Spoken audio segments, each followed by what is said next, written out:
Bodhisattva doctor Babasaheb Ambedkar, क्रांतिबा Mahatma Jyotiba Phule, लोकराजा Shahu Maharaj यांच्या क्रांतिकारी विचारांना त्रिवार अभिवादन करतो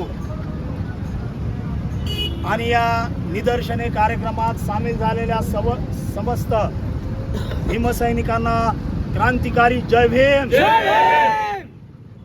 मित्रांनो, राष्ट्रीय महामार्गाचं जे अंदाजपत्रक आहे त्या अंदाजपत्रकानुसार डॉक्टर बाबासाहेब आंबेडकर चौक जो आहे तो स्क्वेअर जो आहे तो अद्याप स्क्वेअर एश कन्स्ट्रक्शनच्या गुत्तेदारांनी किंवा त्यांच्या कामगारांनी तो केलेला नाही।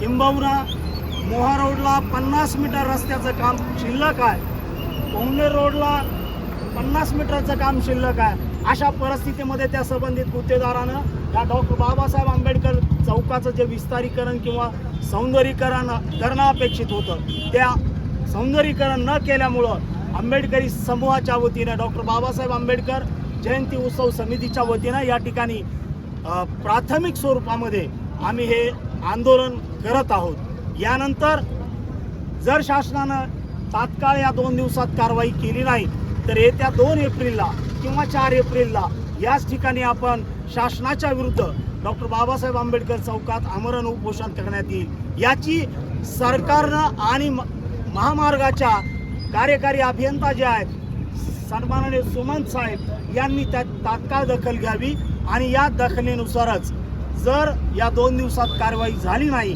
तर आम्हाला मात्र रोडवर येऊन वेगवेगळ्या पद्धतीनं भारतीय संविधानाच्या घटनात्मक जो अधिकार आहे त्या पद्धतीनं आंदोलन करण्यात येईल। ही सरकारनं याची नोंद घेतली पाहिजे। ना समलोगे तो मिट जाओगे, दास्ताना होगी तुम्हारी दास्तानों में।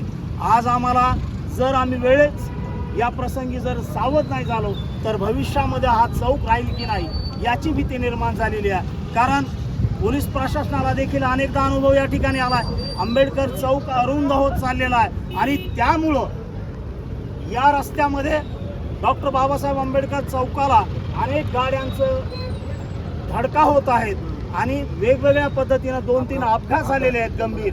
याची अतिक्रमणाच्या विळख्यामुळं हे जे अपघात होत चाललेले आहेत हे इथल्या पोलीस प्रशासनानं तात्काळ ह्याची नोंद घेतली पाहिजे आणि पोलीस प्रशासनानं देखील आंदोलनाच्या दृष्टिकोनातून किंवा एकूणच दळणवळणाच्या माध्यमातून जे काही होणारे अपघात आहेत त्या या अपघाताला आळा घालण्यासाठी सन्माननीय पोलीस प्रशासनाला देखील विनंती आहे की त्यांनी या आंदोलनाची दखल घेऊन संबंधित गुत्तेदारांना तात्काळ म्हणजे निर्देशित करावं ही अशी विनंती करून या ठिकाणी मी थांबतो। सर्वांना पुन्हा एकदा क्रांतिकारी जय भीम।